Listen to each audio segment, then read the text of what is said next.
월토스님 안녕하세요. 저는 30대 초반의 불자입니다. 저는 아직 미혼이고 부모님과 떨어져 혼자 살고 있는데요. 지난주 부모님 뵈러 본가에 갔을 때 저희 엄마가 제가 올해 삼재라며 조심해야 한다고 하시더라고요. 제가 뱀띠인데 뱀띠들이 삼재라며 말씀해 주셨어요. 솔직히 제가 귀가 좀 얇은 편이라 누가 안 좋다는 소리를 하면은 신경이 많이 쓰이는데 엄마가 그런 말씀을 하니 걱정이 앞서더라고요. 삼재, 그게 뭔지는 잘 모르겠지만 아무튼 마음이 좀 안 좋아요. 스님, 삼재에 들면 정말 조심해야 할 것들이 많을까요? 어떻게 마음을 다스려야 할지 지혜로운 말씀 부탁드립니다.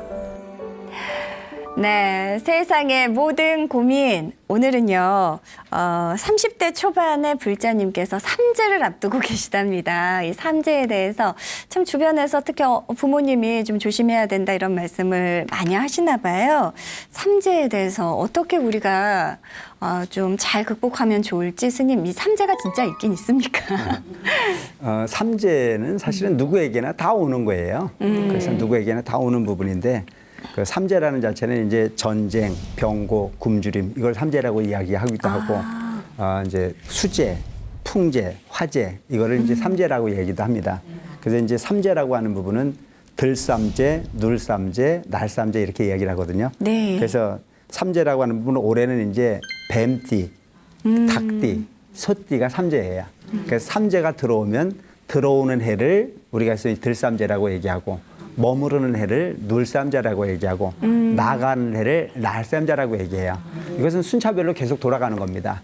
그래서 이렇게 띠별로 해가지고 3년마다 이렇게 돌아오게 돼 있는데 한 번 들어오면 3년 동안 이렇게 머무르게 돼 있죠. 그래서 삼재는 누구나 다 드는 부분인데 좀 이해가 좀 덜 가는 부분 중에 하나가 뭐냐면 전쟁이 나면 모든 띠가 다 전쟁을 겪지 삼재 든 사람만 들지는 않잖아요. 네. 그다음에 병고가 와도 꼭 삼재 들은 놈만 아프라는 법이 있어요. 이 사람 저 사람 다 아플 수 있는 부분인 거죠. 굶주림이 와도 그 사람들만 굶는 게 아니고 딴 사람도 다 굶어요. 그다음에 소위 비가 와가지고 해가 일어나면 그 비 피해를 그 사람들만 받을 수는 없잖아요.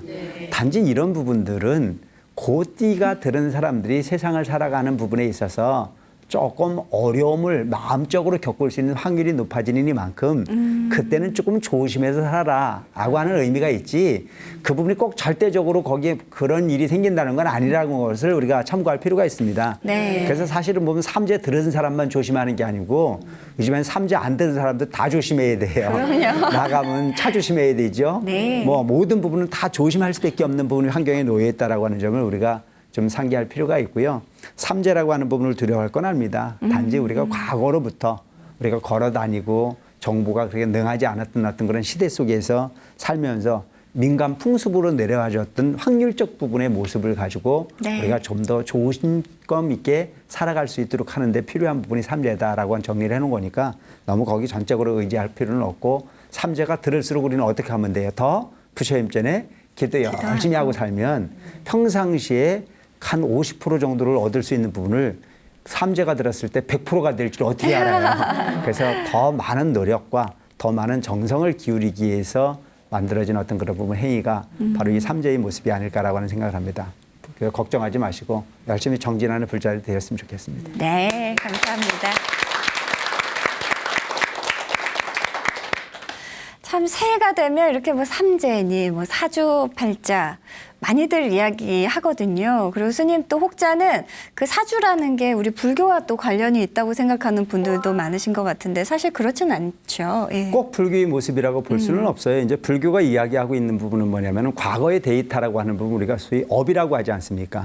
근데 그 업이라고 하는 부분이 데이터가 어느 정도를 갖고 측정을 할지를 잘 모르잖아요. 네네네. 깨달으신 분들이 보면 뭐 전생업이라든가 뭐 모든 부분을 다 아니까 탁탁 이야기해 줄 수 있고 보이니까 이야기할 수 있다고 하지만 일반적인 흐름 속에서는 그런 부분을 데이터화해서 뭔가 풀어낼 수 있는 부분 확률이 별로 많지 않지 않습니까? 네. 근데 이제 사주라든가 이런 부분들은 원래 고대로부터 있었던 하나의 데이터 어떤 학문적 부분이 데이터라고 볼 수가 있거든요. 네네. 그런 부분들을 12간지를 통해서 잘 이렇게 풀어내고 그런 부분에 대해서 그 해의 운수를 이렇게 이야기를 해주는 부분들인데 그런 부분들도 하나의 뭘로 보면 되느냐면 희망을 이야기할 필요가 있어요. 자, 된다고 해놓고 안 돼도 본전이잖아요. 네. 그런데 안 된다고 해서 포기하면 되는 게 있어요, 없어요? 없잖아요. 그러니까 매사는 안 된다고 하는 부분은 조심하면 되는 거고 된다고 하면은 희망을 가지고 살 필요가 있지 않습니까? 그래서 우리가 흔히 보면 꿈을 꿔도 소위 꿈꾼 다음에 아주 꿈을 기분 좋게 꿨을 때는 하루가 기분이 좋아요, 안 좋아요? 좋아요. 그래서 그냥 아무것도 안 됐어도 본전이잖아요. 좋게 하루 보냈으니까. 근데 우리가 소위 악몽을 꿨어요. 흉몽을 꿨거든요. 그 꿈을 꾸고 난 다음에 그 꿈을 기다리면 맞아요. 왜? 나쁜 일이 세상에 많으니까. 근데 그걸 개꿈 꿨다고 탁 떼어내버리면 꿈이 안 맞을 수도 있어요. 그럼 다행이잖아요.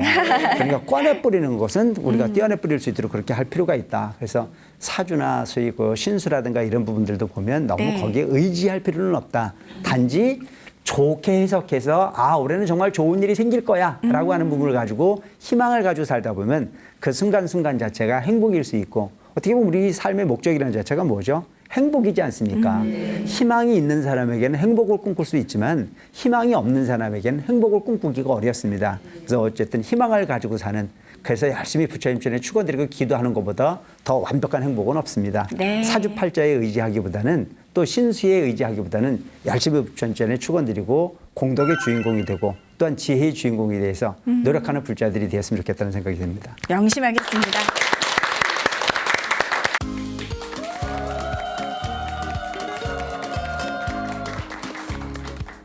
월터 스님과 함께하는 BTN 증문즉설 당신을 응원합니다. 오늘은 직장에 다니고 계시는 30대 불자님의 사연을 소개하겠습니다. 스님, 전 군대에서 불교와 인연을 맺어서 힘들 때마다 법당에서 기도하며 또 스님의 법문을 들으면서 어려움을 이겨냈습니다. 저의 고민은요. 이렇게 좋은 거 더 많은 사람들에게 알리고 싶은데 그 방법을 잘 모르겠다는 것입니다. 스님, 어떻게 하면 좋을까요? 아주 훌륭한 청년인 것 같아요. 네. 군대에서 만난 이 불심을 가지고 이제 제대 이후에도 주변의 누군가에게 불교를 가르치고자 또 알려주고자 해서는 그 마음이야말로 아주 훌륭한 불자의 마음가짐이 아닐까 싶은 생각을 합니다. 불교에서 이야기하고 있는 가르침 중에 육바라밀이 있죠. 육바라밀 중에 보시바라밀이 첫째거든요. 그 보시바라밀 중에 첫째가 뭐냐면 법보시입니다. 법보시는 바로 부처님의 진리를 모르는 사람에게 부처님의 진리를 가르쳐주는 행위를 우리가 법보시라고 얘기합니다. 법보시를 하는 방법 궁금하시죠? 네. 아주 쉽게 할 수 있는 방법이 있어요. 불교 텔레비전에 이 스티커를 준비를 했거든요. 이 스티커를 보면은 불교 텔레비전 채널이 쫙 나와 있습니다. 이 부분은 바로 전화를 이 지금 자막에 나가는 전화번호를 전화 주시면 전국 사찰 개인에게도 많이 보내드릴 수 있습니다.